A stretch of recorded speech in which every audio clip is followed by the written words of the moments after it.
What is going on, guys? Welcome into the Frogs and Friends Roundtable here. We got with us here a couple frogs. We got Krash, we got Adam, and we also have Meta. What's going on, my guys? What's What's up? up? All right, so first and foremost, there's never a shortage of news to talk about. But first, I do want to touch here on some of Trump's tweets this week. He seems to have been talking about crypto and kind of specifically Bitcoin 2 days in a row here this week. All right, so yeah, the first one here that Trump posted on May 26th. It is critically important that the CFTC's exclusive authority over prediction markets is maintained and that they will thrive. Under my leadership, we are setting rules of the road that are the gold standard for the states. We cannot have scum like Chris Christie, Letitia James, Tim Walz, and JB Pritzker setting the rules.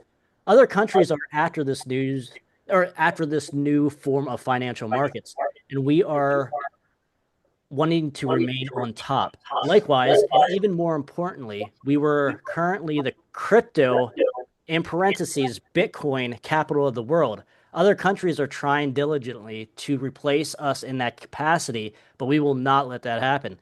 It is a major industry, and we must protect it. Mike Seelig, CFTC chairman and respected by all, is doing a great job. Thank you, Mike, and President Donald J. Trump signing off.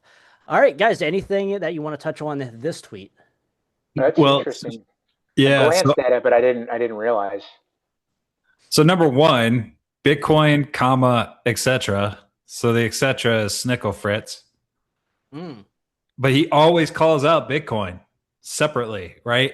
Mhm. And it's clear there is a distinction. I think if you've even listened to David Sachs, who was the AI crypto czar, he is always like, I don't know if you guys listen to the All In podcast, but he always separates Bitcoin from everything else because it truly is a different class of asset. So clearly Trump knows that as well. But one thing that I find interesting, and this is only one of two that he posted back to back. So what was it? The next day he sent another one. Yes. So But what I'm seeing here though is it seems like the stock market is breaking away from crypto. Mhm. Like in the first time, it's not going together. It's actually split. So now Bitcoin's down, but the stock market's up, mhm. which is very interesting. So this may be a temporary split to the downside. But yeah, let's read the second one. Okay, so the second one here was on the 27th of May, so the day after. Trump says Gary Gensler and the anti-crypto army nearly destroyed the American Ah, crypto industry by driving Bitcoin, crypto perpetuals, and innovation offshore, but Trump saved it.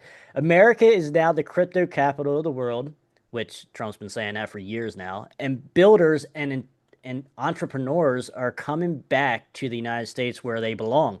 Under my leadership, we will codify the future-proof digital asset market structure that cannot be undone by the crypto haters. The new frontier of finance is being built in America, and Trump will never let crypto down. So for all of us people that kind of pick up on Trump's patterns, Hmm. he normally does it. He only does this kind of thing when he's about that something is about to be announced soon. Too mm. is the other thing I notice. But the other thing I'm thinking with Trump is he's got to have some kind of AI that is like it's got to be like taking the temperature of all social media to figure out what's going on because like his statement there, what's the statement? America is now the crypto capital of the world, while basically crypto's shit right now. It's absolute fucking garbage. So everyone's obviously going to look at this and say, "Oh yeah, great. Trump opened his mouth about crypto, and now it's fucking down." Hmm. So like, so it's always that inverse, but he's telling you the truth. That is going to be the case, and it's almost kind of like he's preparing the road for a larger announcement here. I don't know, Meta. What do you? Well, it's interesting. I mean, a lot of the thoughts that have kind of been shared uh, some of the things G's talked about with tokenization. I think I think it was Pompliano was basically, he might have been on CNBC talking about this, and he kind of boiled it down like, hey, you know, shitcoins are dead. We're coming out of this with something like the internet, right? We've got, Bitcoin obviously is a distinct asset class that has probably use cases that people haven't even really fully wrapped their heads around yet. You've got tokenization, and you've got stable coins, and I think that was it. And at the end of the day, those are the main innovations that are coming out of crypto. And I'm so glad that people are now starting to kind of like, I don't know how to say, it's, a lot of people have been saying the whole time, separate Bitcoin and crypto, but it does feel like people, like, crypto is almost leaving a bad taste in people's mouth Yeah. recently, because, and I've even been seeing, what's funny? I had Robinhood was doing that thing where they were giving away shit, and so they gave me XRP. So what did I do? I immediately sold it. Well, the problem is it didn't all sell, and so there was a really small balance, like $1 or something, of XRP in my portfolio, and I'm looking at it, I'm like, I don't want this shit in my portfolio, and I could probably blame that for the last few months of bad luck. So I just wanted to try to sell, but it was like, you don't have enough to sell. So I had to buy XRP. So I bought $5 of XRP just so I could get that shit out of my portfolio. I didn't want it anywhere near me. I didn't even want it. I didn't ask for it. And if I could have stopped them from giving it to me in the first place, I would have. But the point is like, I just feel like there's an element of that where, you see so much capitulation in that respect. And there's still people that are trying to pump and dump and do the scams. And maybe we'll see another, alt season. I hope not. But I think this last sort of round of things, I feel like that's what we're getting is clarity, pardon the pun, around what is useful there. So when I think Trump is talking about what I think he's talking about, is I think he's talking about that.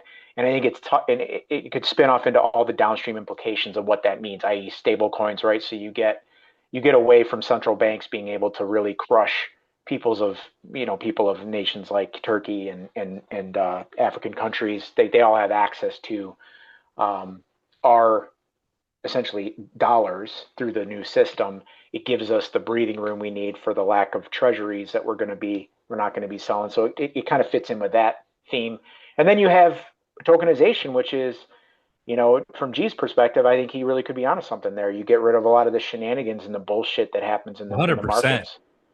Dude, So I think he's spot on his tokenization take, because it does. It takes the anonymity out to where these naked shorts are just that, fucking naked. Like, you have to register those, and you actually have to have a fucking token to back that shit. It's huge. I I saw something where they delayed it.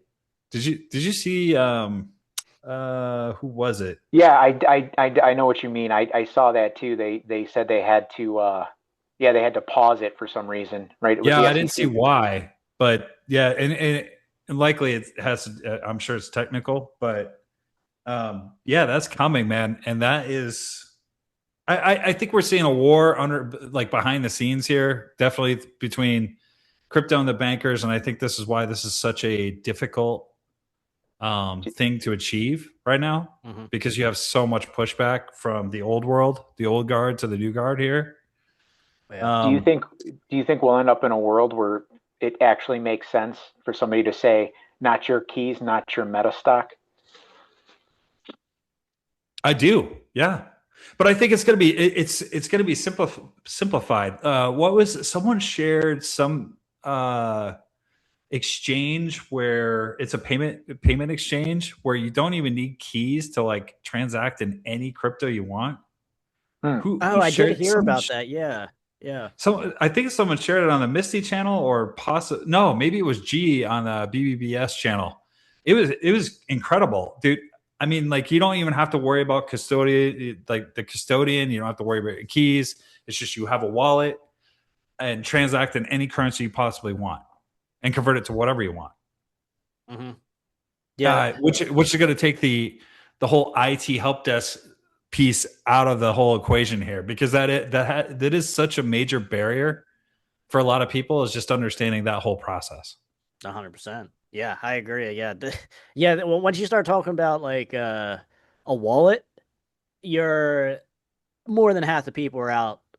They're not into it anymore. Yeah, it's scary. And that's what the big deal with IBIT and shit, like the ETS and stuff like that helped bring along a lot of the older class and just the non-techie people that just didn't Right. care, you know.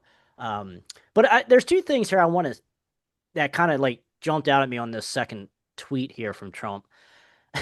Here he is talking about himself in the third person as a character.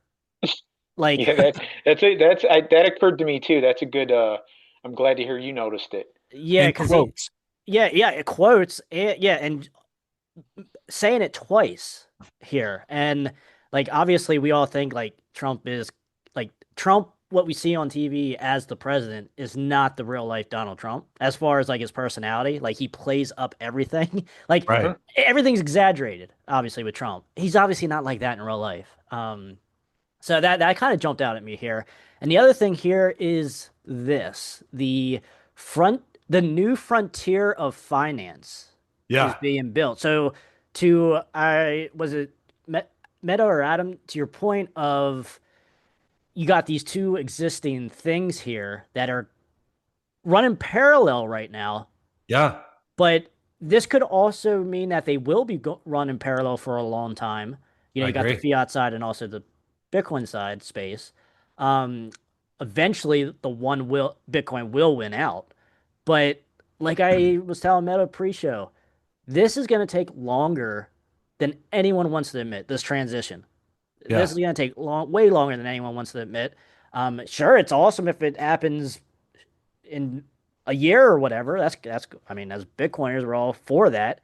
The sooner the better. But that's just not how life works. And that's Well, that's kind of the it's two things I took away from that's it. a really good observations, man. Because I keep thinking about this because we're building the new frontier alongside the old system, right? And I think someone did a really good analogy to like when we switch from cars from horses. Mm, You know, like horses still existed. People still use horses while people were driving cars. right. So there is going to be that parallel road, and it's really a choice. And what better way to show a free market than a choice? Like, yeah, dude, you can still ride your horse all day long, but this Model T will get you there faster. Yeah. You know, like Hmm. I think it's given everybody a choice of which way to go. And I think a lot of boomers, they're just used to the old operating system. They're going to stick with the old operating system. But what you're going to start seeing is the intertwining of the two. And we're already seeing that with Stretch, Hmm. you Mhm. know. So I think it's a beautiful thing. And I think this is the only way you can actually build the future uh, is to do it in parallel. And I think you're right, Krash. It's going to take a while. I think, guys like us, we're just kind of early adopters. We are interested in the future because we hate the current system. The current system is obviously it's antiquated. It's too slow. It's analog. We have other plans. We want to move forward in the future. I, So we already have that choice right now, which is really huge. I don't disagree as far as term, how long this is going to take, but I do think even looking at things like that Castle product, which is maybe not a total segue over to talk about that, but I think that you, what we're talking about here is user experience, and we're talking Yeah. about, um, and you were just talking about, right, buying any currency you want. I don't know what that app is, but the streamlining of using your output, your energy, and leveraging your assets, and essentially one of the things that Peter Dumworth talks about is Bitcoin recapitalizing, essentially becoming an equity or a you know a collateralized financial system that that has the rules of Bitcoin enforced on it to not allow what has happened with the deviation from gold standards for every time they've been implemented. The failure mechanism has always just been simply trust, and Hmm. this idea of trustlessness underpinning what we're talking about and then interface being the UI being and the experience of people being able to interact with that, um, opening up this sort of floodgates for, because the thing about like the way system works right now, right, is you have all of these intermediaries that are essentially siphoning off and using the capital, right? If you have a Chase high yield savings account, their high yield savings account, I think, is literally at 0.01%. Now, let's say you have, there are people who probably have hundreds of thousands of dollars just sitting in that. And even worse, there are people that just have tons of capital sitting in a checking account. If you just gave them an easy way to like turn that into an income, right? So they nothing changes in their world. So it's like, hey, you have like $1 million sitting over here in this checking account. Do you understand that you could just put it in this thing? And if that thing becomes part of the interface they're already using, Yeah. what is the objection to that? And I think that's just one example. I think this opens up across all asset classes. I think tokenization makes it also possible to capitalize and to increase this sort of economic energy, to sort of redistribute it instead of it being captured by these intermediaries and these middlemen that don't really offer any value. They're just basically feeding off the energy. That energy then gets redeployed into the sort of booming deflationary vision that Jeff Booth talks about. I think those things are all interconnected. To what Well, degree and how? on Yeah. top of that, the perfect example of this is the SpaceX IPO, where Mm-hmm. they the price so that retail can get involved, and I think they want like 70% of retail, which is Yeah, unheard of. that's a good observation, because I've been looking at that and I'm thinking, man, I sense a potential rug. But then I also was kind of looking at the distribution schedule, and I posted somebody actually recommended how to acquire shares if you want, a position. And I think everybody's going to want a position, because I think it's very likely that we'll see um, a multiple, like an amplification effect when the downstream merger of Tesla and SpaceX happens.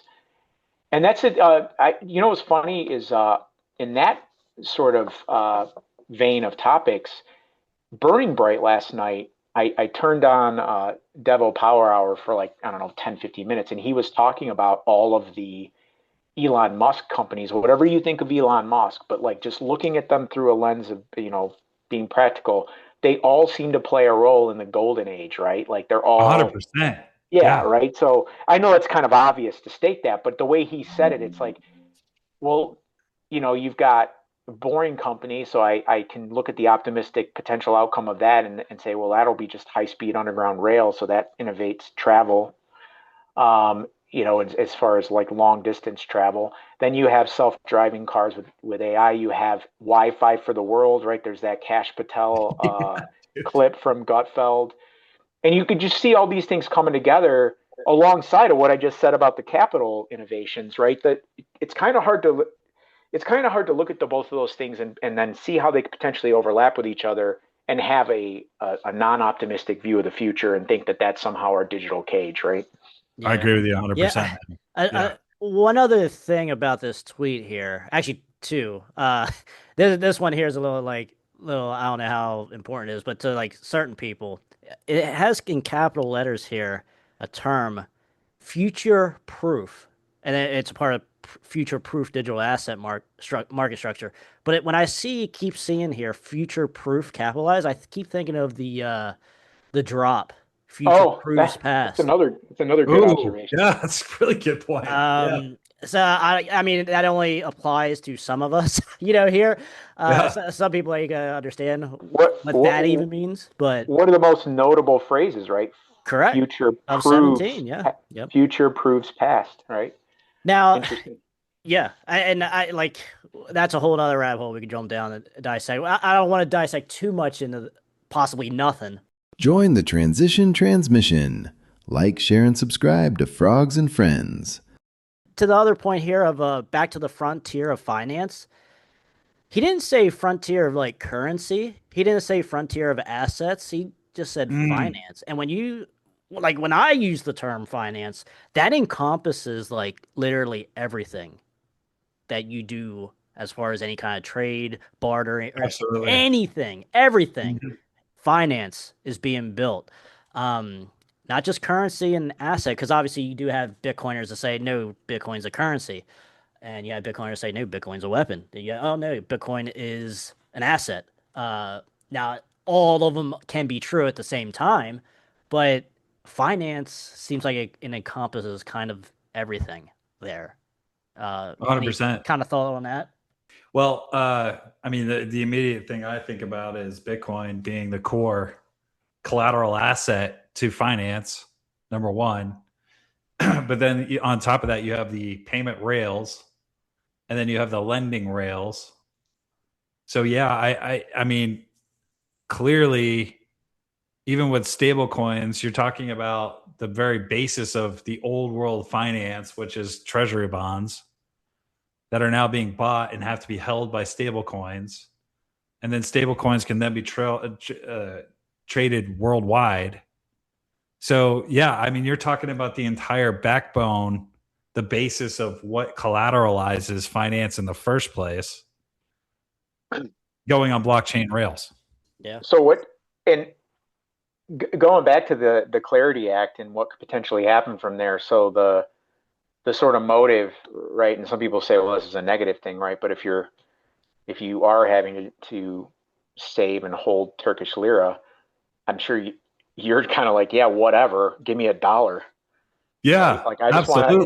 absolutely. They're looking at the dollar like we see Bitcoin. Now, Yeah, I'm not exactly. suggesting that I think it's good if it continues to exploit people by debasing them. But what if there's a kind of a switcheroo in the actual government as far as how it actually backs those dollars up, and we see that reversal of a deflationary or I'm sorry, an inflationary dollar that moves to a deflationary dollar that starts to increase in purchasing power Right. just over time. So it's a more of a gradual process. So it goes in like stages. Stage one is you get the stable coins start to offset the need for treasury auctions. Then you move into, okay, the government now has a strategic reserve, which is now becoming the underpinning, and the sort of faith and credit of the United States is actually not really the faith and credit. It's the faith and balance sheet, right? It's the actual capital Right. that is backing it. And then there's a direct correlation with the idea of value being separated from this, elastic measurement tool into something that is doesn't stay fixed, but is, I use the analogy: if you had a tape measure, every time you used it, an inch shrank. The measurement of an inch shrank. What if it expanded, right? So every time you look at $1, it's measuring more and more goods of services, and and the reason it's doing that is because it's bound to the thermodynamics of Bitcoin and the actual energy that is required. And so you end up with that energy, that kind of forward, and of course Elon's hinted at that. You end up, and I'm intentionally leaving it vague because I don't know how it's all going to work. That it could just be a pie in the sky sort of hope, but it feels like all of these pieces on the board could fall together in a puzzle that makes like a picture of that type of a world where we basically removed the counterfeit energy and replaced it with real energy. Perfect example of this is Iran, right? The real is just completely destroyed. So if Iranians, I mean, they have access to Bitcoin, let's say, but the majority of people in Iran are probably like the majority of people in the United States. Like they just want simple solutions. So if they went and bought the US dollar, they're going to be in way better shape than holding a real. Yeah. So does that eventually start destabilizing other nations' governments simply because they can't uh, inflate their populations into poverty any longer, to Yeah. where they now have resources to fight back? It also creates a direct connection between a stable coin and the ability to convert the stable coin into actual Bitcoin, right? Right. I'm sure Yeah. there will be Simply. potential for that. But beyond that, you also have the inability of the government to steal the energy, the output of their citizens. right? They're just Right. all opting in by using that. And then it just becomes a technological hurdle, which is going to become harder and harder for the ECB and the European Union and these kind of what I think are bad players to kind of, hide behind the mask. So let's add That is, on to that. yeah. So now stable coins can pay a yield. Oh yeah. So Yep. so now they could be sitting in a stable coin, converted their reals into a stable coin that now pays them a yield, of which they could probably convert back to a real and now have X percent more buying power. Yep. Yeah, the bad actors can't even compete with that. Like, there's why no would way anyone go to a CBDC that pays shit or pays nothing when they could just go to a dividend dollar? And I'm just talking like the base level of this, right? Like this isn't even going up to Bitcoin or appreciating assets or anything like that, because most of the normie population doesn't even understand the whole asset class thing. Yeah. They just understand that they're losing purchasing power and they want It's incentive yeah. driven. You can just expose them to the idea of a digital dollar, a USD, right? And who cares what it's tied to? Right now, it's a central bank instrument, and right. it's a debt note, right? It could become, and it doesn't even matter. It's still a USD, but it could become something different. That is, say, for example, instead of it all being underwritten by the U.S. government's, promise to pay back and make good on the treasuries that they've sold, that it becomes some other thing, and maybe it is an instrument like STRC or Sata or some combination of those that is all tied back into the more gradual absorption of the old system into the new system. Right. And so eventually it goes from a 13% or an average 12% yield today on these instruments that are then that end up backing this unit of currency to a 3% yield, meaning you've got your dividend dollar, right? Like that's the mechanism that's used. And in doing so, what's happening as more and more stable US dollars in stable coins are used and held as bearer assets by the rest of the world's population, which is essentially set them free, right? Then that goes into the balance sheet. So it's a it's the flywheel effect, Yeah. because it's just driving the value into Bitcoin. It's the same thing. So you could see that as far as going back to the original point of like, this could take a long time. It could, but that could be why, is that it's basically a version of a soft landing that introduces this bearer asset that completely obliterates any kind of tyrannical, communist self-appointed government. It just completely makes them inadequate and irrelevant. They have to go back to physical power projection because they can't do it the soft way any longer. Yep. And that is like the world's so fucking done with that shit, like the physical power projection side of it, to where you can't do the velvet glove anymore. Do you know what I mean? Yeah. So now it's in your face, and then that will get the attention of freedom-loving governments to be like, well, we're just gonna have to fucking wipe that fucking regime out. Do you know what I mean? Like, we have the ultimate power projection. Okay, oh, you want to start throwing your club around? Okay, well, that's not going to last very long. How powerful can a group stay if maybe they'll be able to seize the digital wallets, or however the people are going to hold this bearer asset. They'll be able to get a few here and there, but they're not going to be able to get all of them. Nope. And it makes it easier to do the thing that G always talks about, right? You can do it with a much larger percentage of the population of the world, if you do it in that way. And obviously the people that catch on, the sooner the better, because eventually if anybody wants to save long term, but remember, as all of this is happening, the jig is up, right? The false scarcity model and all of the mechanisms they use to sort of counterfeit energy and withhold technology and hold back the abundance that has been there the whole time that goes away very quickly. It's all gone. Yeah. Mm-hmm. And then deflation ensues. And Yeah. that will be a glorious thing. I love these kinds of thought exercises, and I know a lot of people might listen to this and think this guy's delusional. He's got his head up his ass. White pill. He's drunk on the white pill. But I don't think, I talked to a buddy of mine, and we always talk about the T1000 scenario, and that's where this is some giant ruse, and they're building our digital cage, and it's a demonic intelligence that's taken over the elites. It's the Epstein class and all this shit. And I'm not saying I know that that's impossible. I think there is a degree of probability that that may be the case. But the question would be, why did they have to make this Rube Goldberg machine to do that? Like, why wouldn't they just, I don't know, poison us all? Why wouldn't they, like, what is the end goal here? Is it a humiliation ritual? Is it some other type of ritual? So I don't know what a logical argument for a black pill scenario would be. Well, and if it was that, real quick, if it was that, what the fuck would we even be able to do about it? Yes. Meta. So I was that guy a long time ago.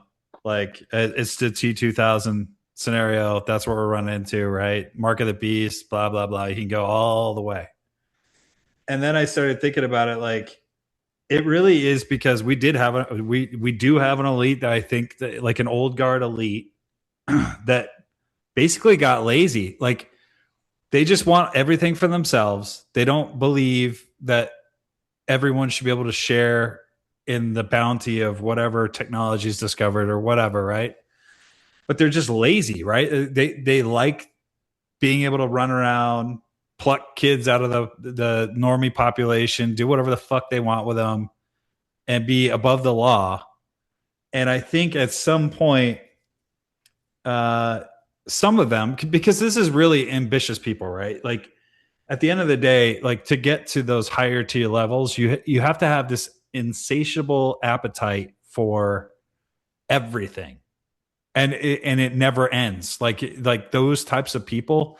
There's a really interesting story about when Putin took over Russia. The first thing he had to do was take out the oligarchs. Yeah, I've heard that. They're a fucking problem because they're so goddamn ambitious. Like they will find any way to do whatever they want. And this is also very like a big story about how powerful human beings actually are when they understand their potential. And these people do understand their potential and they want what they want and they will take what they want. So to me, it seems like the only solution is to take those that aren't like completely poisoned, like to where they feel like they're above the substrate, which is the normies, to where they just can take advantage of it and they're drunk on that kind of lording over. There's still others that have so much ambition that want to move forward. Like that doesn't get their rocks off. What gets their rocks off is seeing a fucking rocket land on the moon. You know what I mean? So it seems like Trump has taken those types of people, and maybe it's not just Trump. It's a group of people who decided, like, you know what, this is too base level. These people are fucking crazy. Why don't we just shoot for the fucking stars and we can have as many people as we want? So you unleash these ambitious people and keep them fucking busy. Okay, start building those fucking rockets. Start building the fucking moon base. This is a lot of work. Okay, yeah, you have protection on this side, I guess. Like because if you have bad people like these oligarchs and elite and stuff, you obviously have a set of good guys as well. It's not all bad, unless this it's not all bad, right? Hell, like then there's that theory. But like if there's good, there's bad, and vice versa. So to your point, but the key is you have to keep these fucking people busy. Like yes. you can't let them just stagnate, because if they stagnate, then they start thinking about all the debasement shit that the Epstein class has been fucking doing forever, right? You got to get rid of that shit.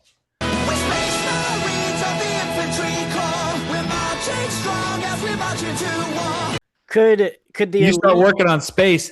It's fucking endless. Like, open that fucking world up. These people will never get bored. Well, let me throw this at you here. When you said that the elite, the modern elite, kind of got lazy or whatever, could they have lost their structure that, say, their grandparents 3 generations ago to I build. think so. Like, I don't think they their got fat. offspring. Yeah, to your point, they got fat and lazy. Yeah, but look at their offspring. They're weak. They're not. Yeah. They're not hard nosed like their fucking parents were. Like, correct. Yeah. like this. Like perfect example is George Soros' son. Like, holy fuck, what a like just a weak little fucking bookworm looking dude, right? He's still carrying the torch, but he's not fucking ruthless like his dad. He's a millennial. He's soft. I mean, the kid's never been punched in the nose. He doesn't know what a fight is. He doesn't know what fucking true grit is. He doesn't know what war is. Like, they're too soft, and it's probably as a result of their parents, teaching them, but yet also they never had to want for anything either. So they're too soft. And maybe some other elites didn't allow their children to be that way, and they're like, well, fuck, there's a better way. We don't. We're hard nosed. We can fight. And maybe that evil side, whatever you want to call it, evil, good, that evil side is just kind of like chewed itself up. Yeah. Well, and it's just an opportunity. To that, to the modern elite, like obviously that comes with another drop here. I'm gonna say is that 17 has said these people are stupid. So like, yes, they are technically in control here now, still, I guess. But they aren't using the structure that was passed down to them properly, and Yep. so like I see exactly what you're saying, and I like that. And I also the least I'm not the smartest guy, but I will say, as to your Mark of the Beast point, or like if this was CIA or whatever, Bitcoin, there's no back doors. There's no, everything's all in the open. It's everything. Every characteristic of Bitcoin is against what the CIA would have made, or what Mark of the Beast technically is. It's a level playing field. It's a level playing field for every person who participates. That's where the proof of work thing is important, because if you don't understand Bitcoin, I just had this conversation with somebody recently who I greatly respect, and there was even Grant, was that young guy that just started announced he was selling off his real estate portfolio. Graham something, he's a YouTuber. He had a couple of guys on there, and you can always tell within like the first 30 seconds or a minute of somebody talking about whatever their criticism of Bitcoin is, you can always tell when they don't understand it. It's like they give themselves away almost immediately, and it's like, holy shit, you stopped short, man. Because they look at it through the lens of a tech stock or something, and they just don't. And they're also looking at it through the fiat lens. They don't understand what it is. They don't actually know what it is. And it's kind of reminiscent of the early days of the internet, there's people that had a hard time understanding, and like, why it would even be important in the future, like this ability to connect the way that the internet does, connect us all. But one of the things I was going to do, and I don't, tell me if this is too weird to go off on because I actually think, Adam, what you were saying makes a lot of sense, but I think there is a deeper, and I'm starting to lean more into this. I'm not, again, I think in terms of probabilities, I'm not an absolutist by any means, but do you guys know who Catherine Austin Fitts is, right? Oh yeah. Okay. So she was on Danny Jones a little while, and there's a clip going around more recently. I just saw it. And I never watched this when it came out, but I listened to her talk, and she was another one of those people that kind of made some assumptions, but she's also very knowledgeable. I don't want to disrespect her by any means. I actually think I've learned a lot from her, and I think she has a lot to offer. But he was asking her about what she coined as Mr. Global. Like, who is this behind it? And her answer is, this is where you guys stop me if you don't want to pull on this thread, because her answer is first of all, do you guys know what I'm talking about or referring to? No, I do. I do not know who this is, so I'm all ears.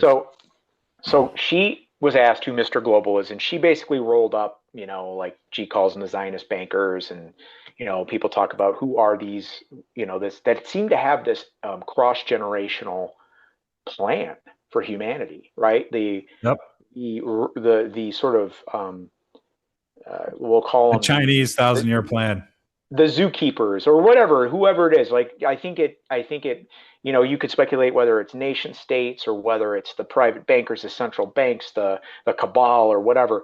But she says And Danny Jones asks her this, like, who is it? Who is Mr. Global? And she says, it is I believe the term she used was a demonic intelligence. And Huh. I have explored this topic from that perspective, right? In a way that I think actually has some legs theoretically in terms of what Bitcoin is. And I've touched on this before in previous conversations that Bitcoin has this spiritual component to it because it is essentially this beautiful mathematical, you know, thermodynamic perfection, right? This bullshit repulsor, like, and our entire system now is based on what, right? Money is the root of all evil, literally, because it is not based on any kind of an actual thermodynamic compliancy. It's just generated out of anything, and it serves its purpose, which is to deceive people, to chase it, and then it can also be used to wage an incredible amount of power that has not been earned or justified, and in no way replicates the sort of rules of nature in our reality. So the demonic entity thing is interesting because it does kind of play into that, like, how do these people come up with this shit, right? Like this, even the idea of fiat money, right? And it does transcend all these generations. So she prefaces it with intergenerational, I believe, uh, dark money pools, and that have been heavily influenced by a cult that is essentially a representative of Well, meta, of yeah, to your point. So like this whole alien disclosure thing, right? So yeah, they talk about that too. yeah, so you have um what's his face? Well, Rep Luna keeps referring to some of these spacecraft as like biblical depictions of Mhm. the all-seeing eye. And then you have what's his face? Tucker Carlson also talking about like what he's learned about aliens is that they're demonic entities. Yeah, yeah, So no, you're seeing a lot of these different pieces of the puzzle kind of showing yeah, up in the right. same, Yeah, yeah. they're all kind of converging, right? And And play then this out a little about further, right? Project Bluebeam on top of all of Exactly. that. Yep. Yeah. And play this out a little further as far as I'm going to tie it back to what you were saying because you were talking about Soros Jr., right? The entire concept of counterfeit energy is the reason that people are like that. Because when you don't apply proof of work, you don't have the stake in whatever it is that your output was, like, so and you can see it in the fraud and everything, and in the way that politics run and politicians are all bought and paid for, and to a certain degree I think that's all on display right now. Yeah. However you want to look at it, one of the things I've talked about with people recently is that there's an element of Trump that is essentially destroying all of that.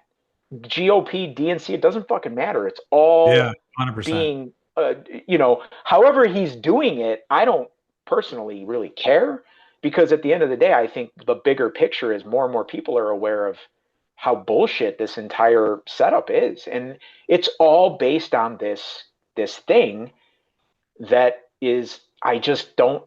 I think it's interesting.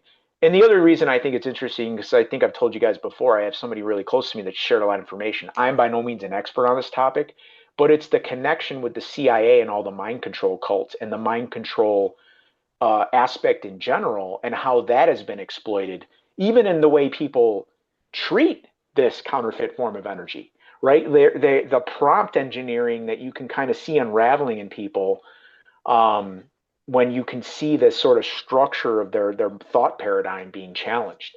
So a lot of that stuff is it's all a downstream net effect of that evil, that demonic contraption that I think of as fiat. So I just think it's an interesting way to look at it because I think it ties things together. I think there's a way to kind of stay grounded looking at it through that lens and not get, whisked away into like blue avians and other, Well, I psyops and mean, shit. look, But Meta, the perfect thing you're touching on here, right here is the core fear, right? That like there's such a massive backlash to AI right now. There's a massive fear campaign to AI right now. And it seems to me like it's really interesting that the Pope is now trying to address this and essentially saying we have to drop what we're doing. We have to stop. We have to start looking at it differently. Like, hey, yeah, it works, but let's stop there. It works. Now cut all programs. Well, to me, it seems like the elite are losing because the AI is becoming decentralized. And I think they wanted AI centralized the whole time. Yeah, that's where the black pill comes from then. I find it very interesting where we're sitting right now. Mm-hmm. Well, and that kind of really leads me to what I've been really pondering. Well, a lot lately here since AI is really taken the mainstream as to why Bitcoin is the weapon or is a weapon. I think it's a weapon against and for AI. But if it wasn't for the Bitcoin angle, yes, I think all of us would agree that AI would eventually become corrupted and be a part of that doomerism. Like, whenever people look at AI in the negative sense, in the doomerism sense, that's because they're not looking at it through the Bitcoin and what exactly is Bitcoin. They don't know. They don't look at the soft war part of it. From Major Jason Lowry's thesis and what he kind of presents what Bitcoin to be. I've been pondering that a lot the last couple of weeks. I think like Bitcoin does give us what possibly as close as a utopia as we can get. But if it wasn't for the Bitcoin angle, then yes, I would be in a like the mark of the beast sense and like on the more on the black 100%, pill dude, side. it was all coming. It was CBDCs. They were basically telling you flat out, like, look, we're going to put a time constraint on you spending your money. If you don't spend it, you lose it. Yes. We're going to be able to shut it off if we want to. Like, that's crazy. That's 1984, straight up. Mm-hmm. And now with Bitcoin, you have so many different options. It's unfuckwittable. It's an even playing field for everyone, and it's trustless. We don't have to trust a human being anymore. Yeah. It literally protects you multiple ways. Against AI, against any kind of monetary policy, against literally people can kill you and still not take your property. Like obviously we never had anything like that ever in human history. At least on record anyway. Yes, when I especially like the last couple months and stuff and even since Lowry software came out, like the more it just sits there and the more we see this other side of like AI coming in, because I think AI, like I used to be black pilled on AI like years ago up until about Bitcoin. And I think that just really like to what the term you like to use levels the playing field, especially for the AI, especially because I see it all the time on social media. People talking about how horrible data centers are, how horrible AI is. And it's like, holy fuck. Do you not know the world that we are living in right now? If you want to escape the matrix, you need Bitcoin. Yeah, I mean the insane thing is like to Meta's point, like the convergences of so many different things that are happening right now. So you really do need to be paying attention if you want to get out of this not being a doomer, because now the brain is being built, right? Like we've gone from the ones and zeros phase to the intelligence phase, which is already fast. It's happening so fast that we're now into the physical phase, the physical manifestations of the zeros and ones, down to robotics, down to, we used to like, I don't know if you guys remember, but like 15 years ago, everyone was pushed to the cloud. And now everyone's coming back to local machines so they can do their own compute because AI is being completely decentralized to where, and this only makes sense if anyone was going to have a fighting chance or humanity was going to have a fighting chance against an elite, you have to decentralize these types of technologies so that you could always have a defense. And AI, like, so, and Krash, to your point, like AI plus Bitcoin, it seems like they were kind of built in tandem. Hmm. as a checks and balance. So they're I Yeah, mean, yeah, it's like the you're looking convergence at is real. you're looking at a piston and a camshaft or something. And I think it's more profound than that. But I mean, there are two pieces of the same overall machine, and that machine is it. I literally, when G says it, and it kind of resonates with me when you go back to Trump's speech, like the literal meaning of giving power back to you, the people, was Hmm. what this was always about. But you got to think about the layers and layers of generational psyoping and conditioning. And essentially, if you didn't get a good demonstration for how effective that was and you weren't paying attention during COVID, because that shit is Yeah, deep, that's right. deeply embedded in people. In fact, I mean, I know you guys, we've had this conversation, but what an experiment to showcase to people that weren't sort of, I mean, I had been affected to some degree and still am, right? I got to be humble about that. I sometimes still stumble across things like, why do I feel that way? And it could have been because they rang bells at us when we were growing up in school or whatever. But the point is that the what you were just saying there, Adam, like this idea, and I don't even know, I don't know how that's going to work, and I don't even necessarily personally have a need to use AI. I certainly can't imagine that I'd need to use it beyond creative use cases in the future once we get past this financial shift. Because that's most of the time when I'm interacting with it, what I'm doing with it is modeling things out and Right. projecting. But that is a super important, and I do think they go hand in hand for that reason. Because I think eventually, I've said this before, and I don't know technologically in a detailed way how it's going to play out, but it feels like Bitcoin, because of its dependency on compute and raw power, and AI's dependency on raw power to do anything of use and of value, that those two things are going to become bound or fused together in some way Yeah. that Yeah. gives you And that control. they all need the same silicon too. So it's like they Let all need the same thing. let me jump on the added lever here, or like the third leg of this decentralization. I forget who it is. I don't know if it was Jordy or who we've been listening to the last couple weeks. But when he brings up the internet, when it was in its very early stages, different big companies were centralizing it. And there for a little while, people had certain parts of the internet so like they could control what um people heard, what people were able to post or whatever. And then I don't know if it was around like the dot-com bubble that all it just the companies found out that it was not worth there was no money in that centralizing the internet. So then it really became what it became today as far as like decentralization. So let me add on the internet to Bitcoin and AI as three important ass pieces to have decentralized to fight any kind of elite. But internet seemed to Absolutely. obviously had to come first. And that also goes Absolutely. to what G Money Hmm. has presented as well the last couple of years is that was the internet was kind of made for Bitcoin. Yeah. Like you can't have Bitcoin before the internet. Yeah, and same thing with like AI. Right. I would It's imagine. kind of And The kind of communication layer.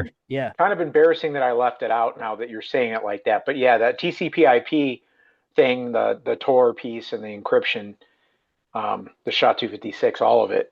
Hmm. Uh, it's hard to look at it as not intentional design and engineering, really. Yeah. Yeah, that the more you flesh that out, the more you're crazy to think that this just all happened just by accident. Like it just organically, all this shit just organically happened, and we're here. We are.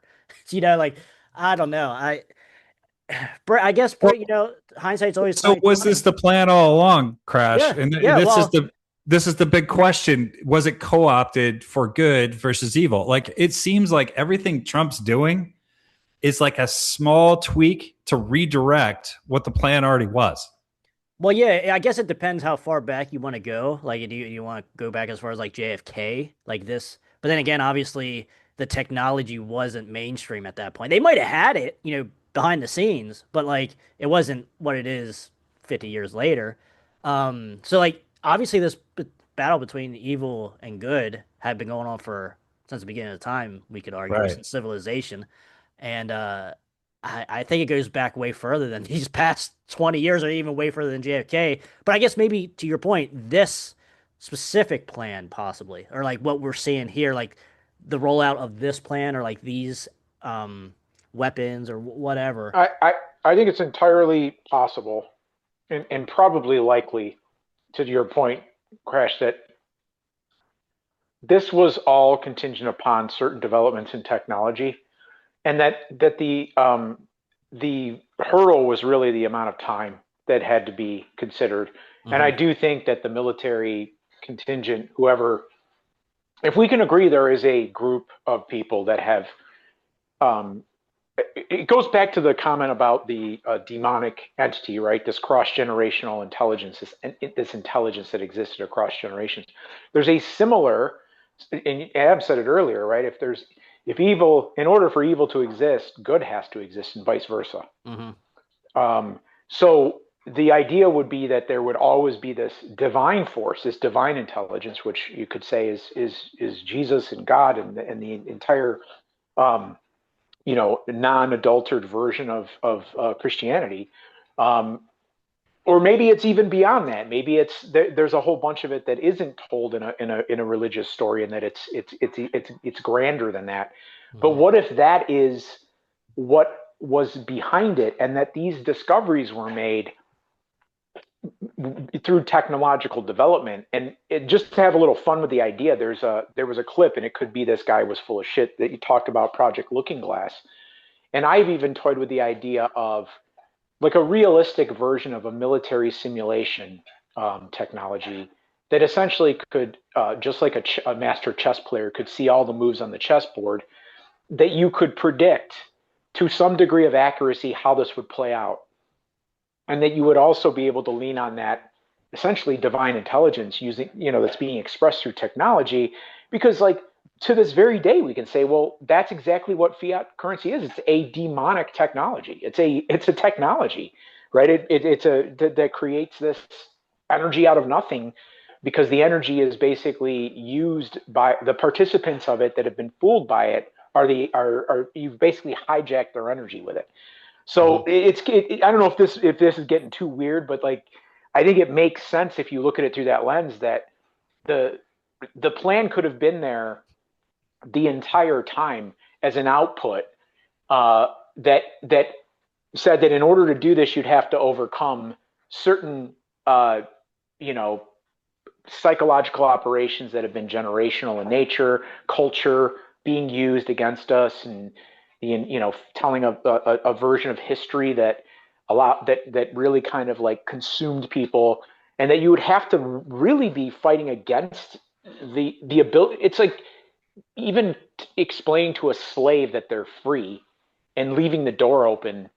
They would have to leave for it to work, Mhm. right? But you would have to convince them that their lives are so much more, there's so much more for them out there, but they'd have to get over that first hurdle. So like this operation could have actually taken even that into account, though it would have to be staged. So you'd have to do, you know, telephone technology, and because a lot of these technologies all come back to some degree of military development.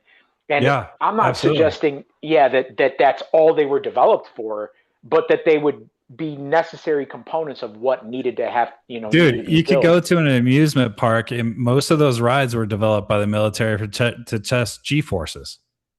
Oh shit, that's Yeah, interesting. dude, most everything, all technological development typically comes from the military. Yeah, And just then, they just had it 50 years prior, you know. yeah. Yeah. Yeah, I can totally buy that. So the big risk the elite took was the internet. And I'm sure they war gamed that out to what that could become, but they've also used it as a weapon, right? So you got like Instagram reels and things like that to brain rot people to focus on stupid shit. Hmm. But they also have the entire world's oracle at their fucking fingertips. And now you have AI that can take that entire oracle in one fucking prompt and give you a very succinct, smart answer to your question. Accelerate. And the only thing you need to be is fucking curious. Because if you're not a curious person, you're fucked.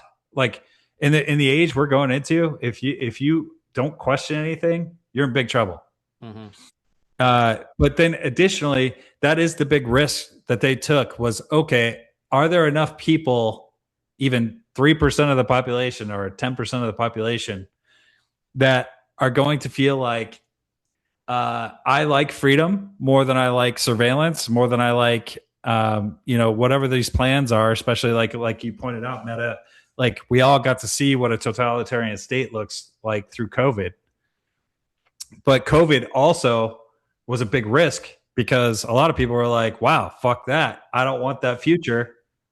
And they voted for Trump because Trump was saying, I want the opposite of that future, regardless if they thumb their nose at him or not, which to me goes back to a theory I talked about with you guys before. It seemed like COVID softened us up for the new reality, the new system that's coming. Because number one, I ran a business during the period of time, and I could tell you the work ethic from everyone just basically dropped to fucking zero. No one really wanted to work. No one wanted to be in public.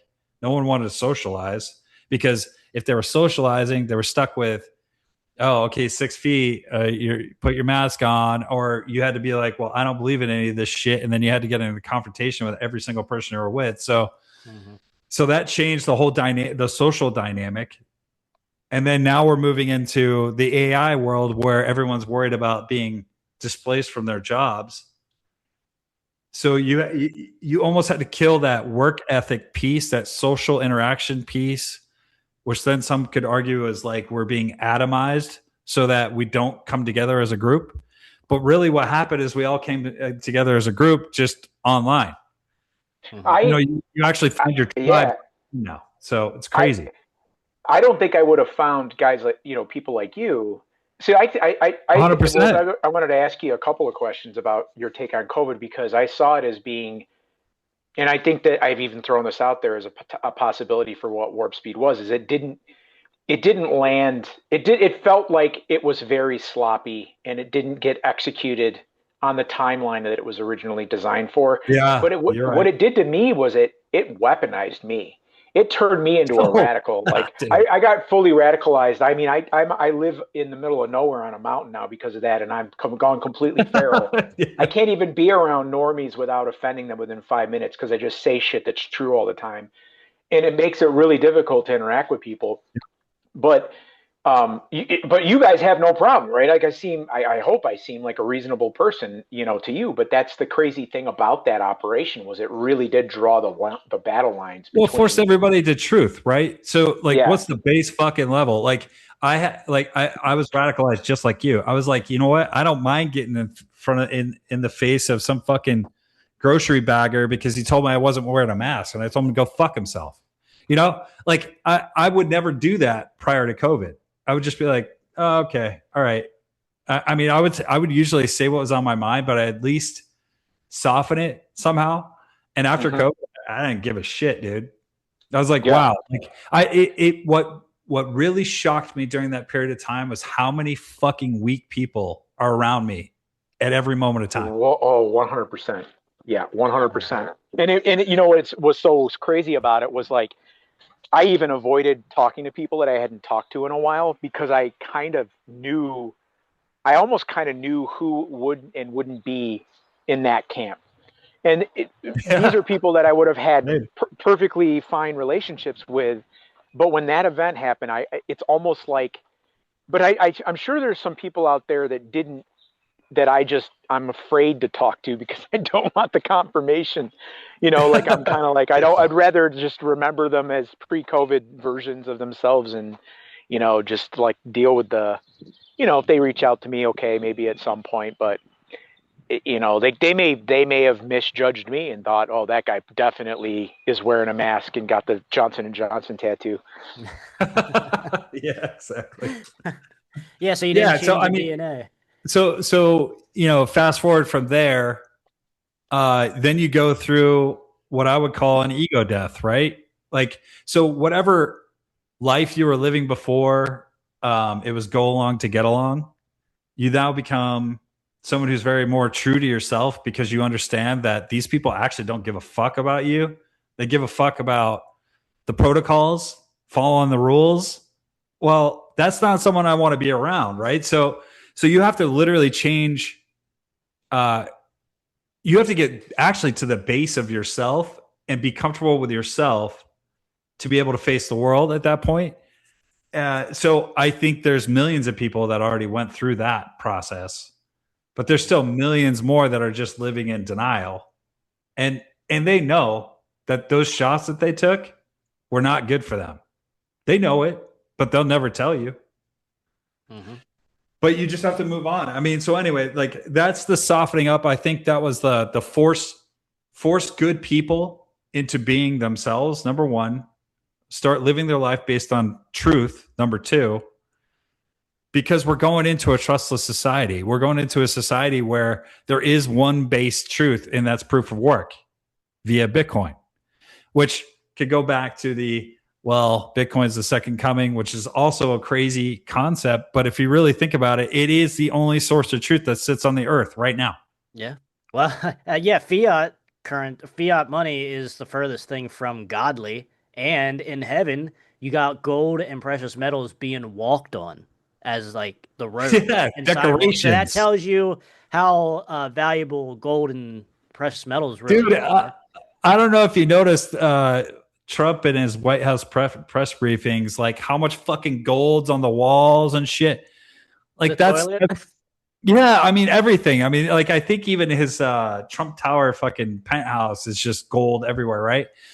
So that is, I think that ultimately is where we're going. Like, okay, gold is for that, for walking on, because we're now in a trustless society, but also which is building trust because we don't have to trust humans anymore, which is dude, it's so fucking hard to like wrap your head around this, but you cannot get to this point without having abject authoritarian governments ruling over you, putting your livelihood at risk for making a choice to get to this. So I think that really might have been one of those situations where the plan was, kill off a bunch of people, but let's just tweak that plan just a little bit to where it awakens the public. Although all of this sounds amazing, this is not financial advice. Well, and if this really is a war between good and evil, both can be true at the same time. Like, absolutely, like there are going to be casualties either way. Just even to the example of if it was anyone other than a good guy in the presidency at the time, there would have been if like Hillary would have been in, there would have been way more deaths, way more destruction. We still might be in lockdown. Well, have you guys you ever heard that what the intention was? And I don't know how legitimate it is, that the information. I think it might just be speculation, but what the actual schedule was for what the plan was supposedly for it? Yeah, I have. What, till 2030 or so, right? Well, yeah, it's like if Hillary had won in 2016, then the whole plan was to roll COVID out over her 8 years in office, and that also there would be a sort of demoralization and a liquidation of the United States as we know it. World War III then by that time. We're in receivership to China is essentially the goal, and then China is the new global power. Yeah, something like that, and then that was all the CCP component of China, because apparently that, and I don't, I know there's the whole sovereign alliance theory is contentious. I don't know, have an opinion either way, but either way, you could kind of see, it kind of resonates as somewhat legitimate, because you could kind of see their abbreviated version of it, that Trump just was like, I kind of like use the analogy of what happens when you push somebody when they're running down a hill. They end up going, head over heels. But I guess there could be more than one meaning to Trump's warp speed operation then. Yeah, remember we talked about I think we talked about it, about the symbol of the Oh warp yeah, speed op. yeah. But you made a point there though, as far as like the plan or how this. I think just like when you're playing chess, when a piece moves on the board, you react to it, and I think there was some degree of that happening. But I actually think that they were to some degree well prepared for whatever they were going to try to do. And when I say they, I mean, I guess you just really can boil it down to the good and the bad side because we know which side of that equation we're talking about. But um, and that's why it goes back to the comment about why it wouldn't have been necessary to do that in a scenario where we're in a black on the black pill timeline, right? Like, Right. why would any of this stuff even have existed? Because you would have just had the slow roll COVID op and viruses and vaccines and all that shit, and we would have been thinned out. And Western civilization is, and you can see now it's very clearly the operation to sort of remove Anglo Saxons from the conversation, so to speak. Like it's hard not to see the migration in Western in Europe and in the West in general Yeah. as not part of the bigger op. So 100%. Yeah, that's there's theories like that, like these rabbit holes you go down for days, but there was something back to what I said before that conversation. Like this shit just does not happen organically like this. No way. yeah, And I doubt it. go play the lottery or something, guys. Go mine. You'll mine a whole Bitcoin before any of that. That's why voting I don't think fucking matters. Yeah. It took me a long time to get that concept because these plans have been built a long fucking time ago. It doesn't matter who gets in there. And that This goes plan is back going to move even forward. that goes But back centuries. Just right. the fake voting. I mean, so that's that. I guess. I mean, yeah. To your normal person, yeah, this is America. This is like the greatest. We're so secure and shit. But I gotta go give my ID to go buy a 24-ounce natural light, and but not to go vote for Right. what everything for the future, basically for the future of civilization, and that's just a big disconnect. And I think more people probably are kind of tying that together, but that's even a stretch there too for people. Like why that's a big deal.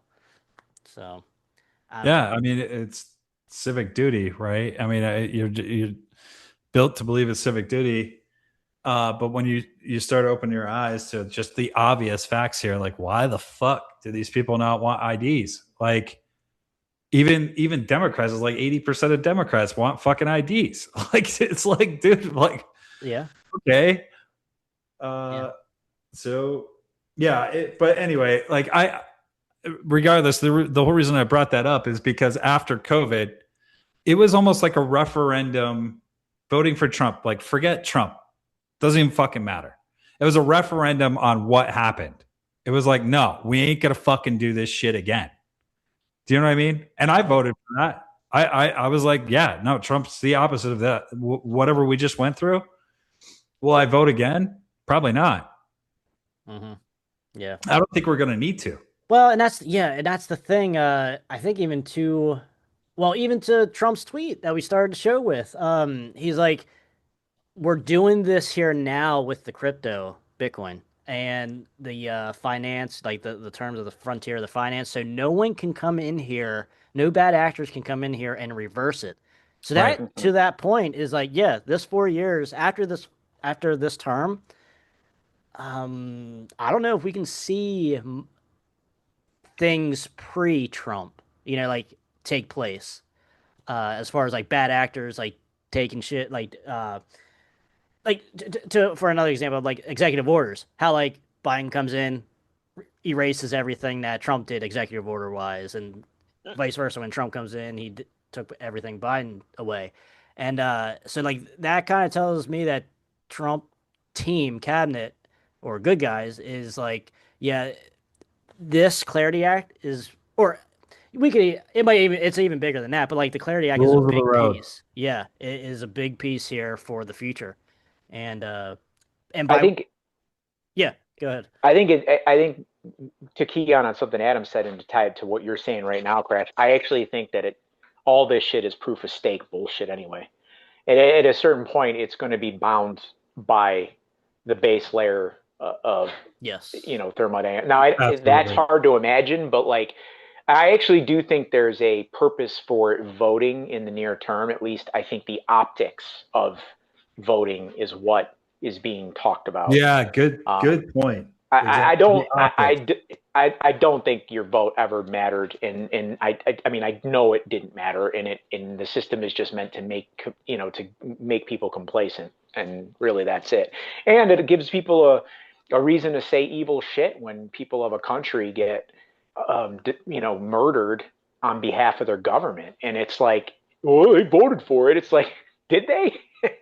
Mm-hmm. I don't think so. I think that's a shitty thing that people say because you see that used a lot these days when you start talking about Iran and the Palestinian situation, and it's just not that. It just doesn't. That's not what's actually happening. Mm-hmm.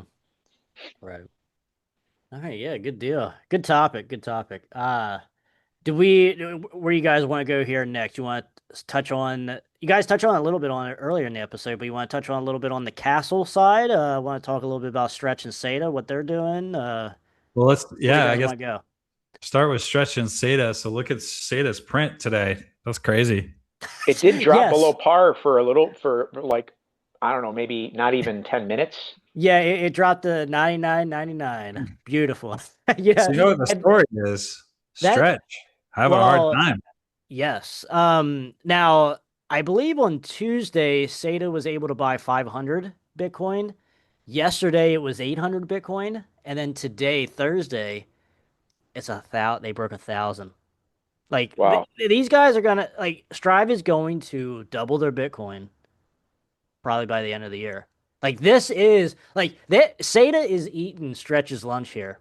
I mean, I still think Stretch is a great buy here at this price. I mean, like who the fuck Oh doesn't yeah. want to, he doesn't But want a free $1.25 here. the thing we talked about though before about like how everyone's going to play Stretch now is they're going to wait closer to the ex dividend date. Yeah. And they're just going to buy and that's going to pump. So yeah, you could get an easy arbitrage here because it will pump towards the ex dividend date. But they're going to struggle with this daily dividend, I think. I think they're going to have to match it. I know they're going to bi-weekly, but yeah, you're going to have to maybe go that feels weekly. like years now. Yeah. That feels It's like not years to daily. And it's not just the daily distribution, it's also the distribution rate, which I'm pretty confident that SATA is going to have to drop that rate soon, or they're going to drop that rate soon. But that'll happen obviously once they have enough in the system, enough being held. But right now, it's a really effective strategy, pardon the pun, to attract people to hold it. Let me ask you this: did Sata say how they're going to pay? How they're paying the dividends? They do have cash reserves for like a year and a half, I believe. So, but are they going to sell a portion of Bitcoin to pay the dividends? Because that seems to be what everyone in the market is talking about. Like that's what they got to do. Well, the thing is that I think before you jumped on, well, no, we were talking about it too when you came on, Adam, is that strategy of selling whatever Bitcoin you need to cover your expenses it's capital, right? So it never made sense for that to be off the table anyway, especially if at the end of the year they've accumulated more Bitcoin. Who gives a shit? Yeah, they still have more than they started. Right? Yeah, exactly. And so that mentality, and like Saylor said, inoculating the market, even just saying that got everybody all riled up. But I mean, I don't think SATA ever said they weren't going to do that. I mean, it's their balance sheet. If they can't leverage their balance sheet, then why have one? Well, the reason I bring that up is so if they make it very clear that that's how they will be financing their dividends, then look the fuck out. Like Sata it's gonna take market share for a while here until Stretch has an answer. Yeah. Yeah, I'm starting to wonder like when we're gonna see our first combined ETF that gives you both daily but averages the interest rate, or something like. You So can you see get that. the Yeah. volume of STRC and the sort of like resilience, uh, and the thing about STRC is it's still, both of these things are still so young. So I think watching the interplay between them currently, I think we're going to be having a really different conversation about it at the end of the year. I do too. 100%. So this dovetails perfectly into this castle. So if you want to pull that up. So to be able to offer these types of products, they're going to want stability. Hmm. And I mean, obviously, Stretch is still paying regardless, but there's got to be some kind of arbitrage for Castle in this play. I I think it's as simple as they just hold whatever amount is being moved into that account. If you there's a demo that you can click through the entire UI and kind of see how everything's constructed. But based on, I did a little bit of that earlier when we were on the call, and I was just kind of exploring, and it looks like there's a distinct move from high yield working capital to high yield savings, stretch to Bitcoin. That they're all, and they have it looks like they have just integration with your bank account or your checking account. And in the demo they're using a business account, so it is what I said, that this is, it might be only for businesses, or I don't know if you can open it as a personal account. But I think what you're doing is they probably have some amount of STRC that they're using, that they're holding, and that if there's demand for that portion based on funds that are being swept into it, they essentially get notified, okay, we have to buy X amount more just to account for it. Paid monthly in Bitcoin. If the yield is 11.5%, it's possible that they could be holding Sata. And Hold, or both. hold on a yeah. second. Yeah, they could be doing that. It might not just be a pass through. This is a big oversight on my part. They're allowing you to take the 11.5% in Bitcoin. So they're automatically it's paid converting in it for you? Bitcoin. Yeah.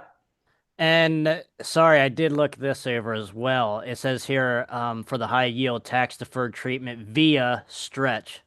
Yeah. So, okay. So Yeah. the question is, how are they paying 11.5% when Stretch is paying 11? No, it's Stretch is 11.5. Is it 11.5? Okay. Yeah, let me just double check. So what? Yeah, I think you're right. I'm sorry. Yeah, So, it's 11.6 right now because it's okay. under par. So, but what is their arbitrage here? I think all they're trying to do is they're using it as to attract users of their platform, and they're making money on the Bitcoin buys and sells and on the capital that people are storing in their standard 3.5% interest account.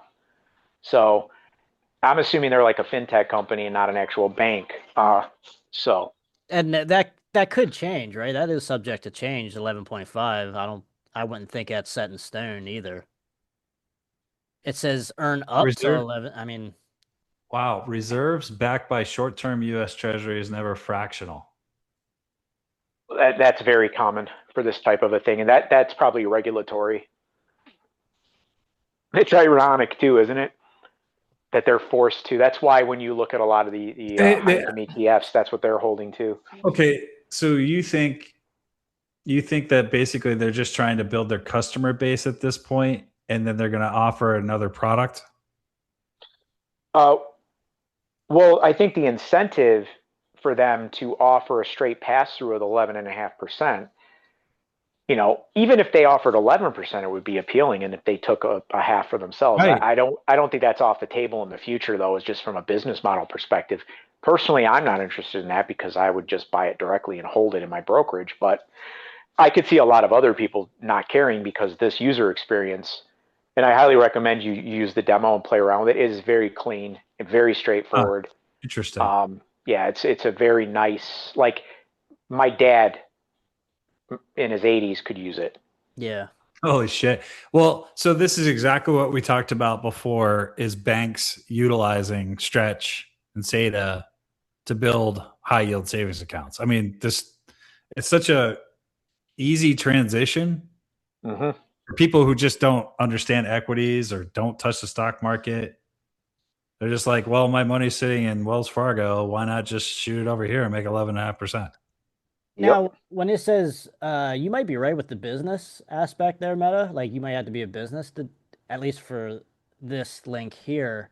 But it does have eBay and like a couple other like Shopify and stuff. Like, could you, if you have an eBay store or like you're a seller on eBay, would would that qualify then? As you like, you could It, use it. I think so because I think that what they're saying is you just can have an integration, right, where your eBay account can be, you know, you can withdraw and deposit, into Yeah. those different platforms because So maybe eBay, yeah, that's what that cash is. It's floating cash for business operations. And then your high yield savings is essentially, where you're parking Yeah. your reserves. Yeah, you yeah. would hold in a different. Okay. If even Krash, if it does turn out to be businesses only, then I just think it's a matter of time before they offer it to individuals. Yeah. yeah. Can you click on the explore high yield?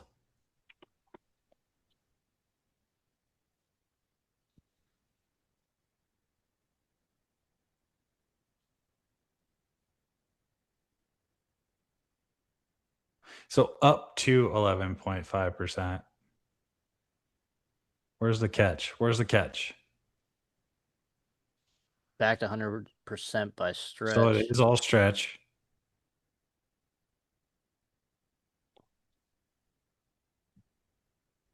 It looks very like to your point, Meta. It does look clean, like here, at least just in these screenshots. And me Yeah, just working this website here is pretty nice, easy on go the to Yeah, eye. but about go to what's that? about and it does look like it's for businesses. I don't know if they were excluding individuals from using it completely, Yeah, I keep seeing but businesses as the yeah, term. But to your still a point, good indicator of things to come though. yeah, I was gonna say, I mean, that's only gonna be. I would have to imagine within the year, especially. I think we're going back here to the once the Clarity Act passes. I think a lot of this kind of shit we're gonna see like right away, like Yeah. even to the point like we seen a couple weeks ago when it passed the Senate committee. You saw like J.P. Morgan and like all these really big daddy banks hiring like crypto representatives and teams Mhm. and stuff like that to Yep. work under them. So that kind of tells you where the vote is going to be, whether it's going to pass or not. But yeah, I think this is going to be this is pretty badass, especially if anyone does have like a eBay store or whatever. That'd be a nice little cheat code to get in there with So that. here's the question: where are they getting the Bitcoin to pay the dividend? Oh, they're just doing they're doing it like River does it with theirs. They use lead bank. They've got the 3.3%, and what they're doing is they're just getting the interest from that, and they're doing a buy for you, an automatic buy. It's kind of like doing a conversion from a direct deposit or something, where it just automatically buys Bitcoin at a market order, essentially gets executed. Hmm. That's the only way they could do it that I can think of that makes sense. So they're Well, literally you're going to get Bitcoin at whatever the market price is when they execute that. no, I know, but like so let's say just run a scenario. So I put $10,000 into this high yield savings account. That 10,000 then buys stretch, and then they're passed through 11.5% to me via Bitcoin though. So like, oh, so maybe I guess their dividend payment Yeah, from GRC they convert to Bitcoin and then send to you. right. There's probably I would imagine they And there's might do probably it some automatically, but when the arbitrage. dish yeah, like on the first when the STRC distribution happens and when it goes bi-weekly, maybe they'll go to Oh, a one time a month buy. there But you yeah, go. We charge a transaction fee of about 1% on buys and sells of Bitcoin with no added spread. That's not actually not that high. That's pretty It's not fair. high. Well, Yeah, that's that's the pretty fair. Robinhood. Robinhood's, I think, 1% or something like that. At least, yeah. Yeah. Ah. This is interesting. but Robinhood's got the secret sauce, so you can. In fact, I'll just buy some right now with margin. What are you buying here? Spot Bitcoin with margin. Oh, okay. Nice. Yeah. So it's a little it's a little more than I like to see from Robinhood. I will say that. Yeah, it's their worth it rates? though. Yeah, they're high.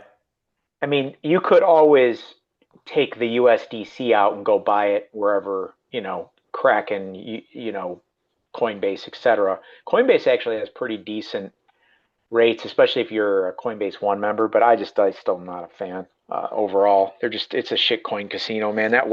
Their shit is out of control. The amount of shitcoins they sell. Yeah.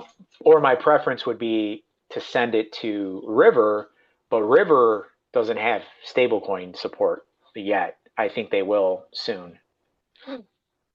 Interesting. Yeah, I mean, it's going fast here, guys. Like I said, the transition itself is going to take forever, it seems like, and it probably will. But this little shit like this, we're going to start seeing it ramp up and drip, drip, flood, if you will. Yeah. Alrighty, guys. That pretty much wraps up this video, this week's stuff. So we didn't want to go on too long here, but Adam, Meta, thanks so much, guys, for joining. Any final thing that you guys want to say? Keep stacking. Enjoy the transition, if you will.